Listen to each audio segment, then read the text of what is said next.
Mga kapatid, sa kasaysayan ng Pilipinas, ang mga unang hinahabol ng kapangyarihan ay hindi kriminal, kundi mga taong nagtatanggol ng karapatan. Mga abogado, community organizers, leader simbahan, kabataan, at ordinaryong mamamayan na nagtanong lang kung bakit may inaapi. Sa halip na pakinggan, sila pa ang nire-red tag, kinasuhan, dinukot o pinapatay.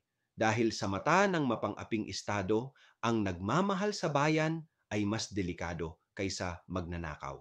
Pero ang totoo, ang mga human rights defenders ang nagbubuhat ng konsensya ng lipunan. Sila ang mga propeta ng ating panahon, tinatawag tayo pabalik sa katarungan kahit kapalit ang sarili nilang buhay at kalayaan. Mga kapatid, kung may dapat tayong pakinggan, sila iyon dahil ang kanilang tapang ay sinag ng Diyos sa madilim na panahon. Ako, si Padre Jesse Galilea, may pusong Pinoy, kasama ninyo sa pananalig at pakikibakang panlipunan.